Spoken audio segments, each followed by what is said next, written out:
An essay, To See More Wildlife Simmer Down.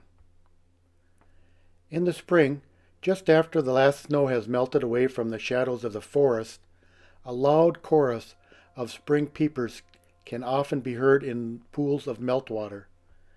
But if their pool is approached by a human visitor, these wary tree frogs quickly stop their peeping and hide. Once, frustrated that I was never able to see them up close, I sat motionless next to their pool, waiting to see and hear them again. After what seemed to be an eternity, one appeared and started calling, followed slowly by others. Soon the pool was again in blaring chorus in front of me.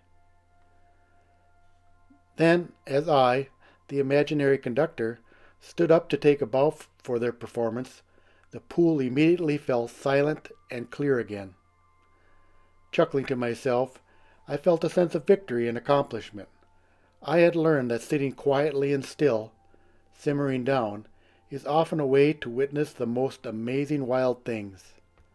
As Ralph Waldo Emerson put it, adopt the pace of nature. Her secret is patience. How much simmering down time is needed depends on many factors, but I have found that 20 minutes is about the minimum.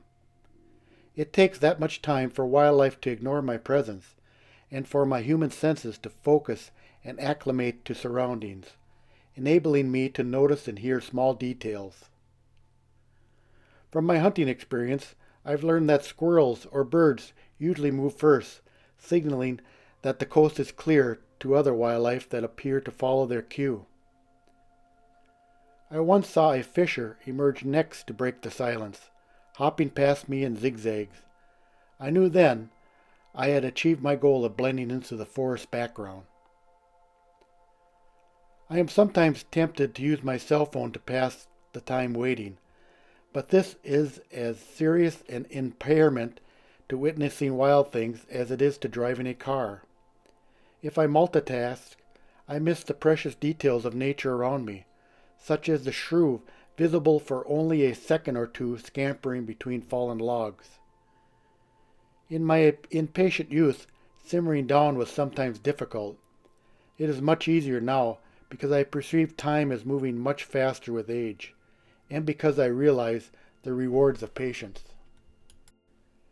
I began to understand this earlier in my career. My first job out of college was working for a ruffed grouse biologist. I located and recorded the spring activity of grouse on their drumming logs. On average, the birds drum about every 4 minutes, so with patience and timing, I could locate and slowly approach their drumming logs. Once as I watched a grouse drum, it suddenly stopped, jumped off its log, hunkered down, and walked into thicker brush nearby. Looking around, I spied the reason. A goshawk had landed near us. The raptor jumped among tree branches above the log, bobbing its head, trying to locate the grouse to no avail. The goshawk left after a few minutes, and the grouse quickly appeared again, jumping back on its log to resume drumming. I was awestruck to witness the hunting behavior of this secretive forest hawk. Today I continue to simmer down occasionally by taking a seat on a stump, a log, or cool earth with a backrest of oak. In the fall it is sometimes a ground blind or a tree stand.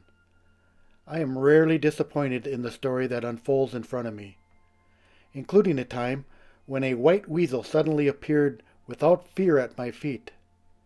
This time I was the one to break the silence, as I just as suddenly jumped off the ground.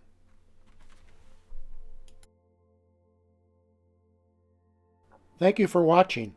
I hope you have great outdoor adventures in nature. If you want to share an event you experience, please do so in the comments section. It would be fun to read them. Till next time.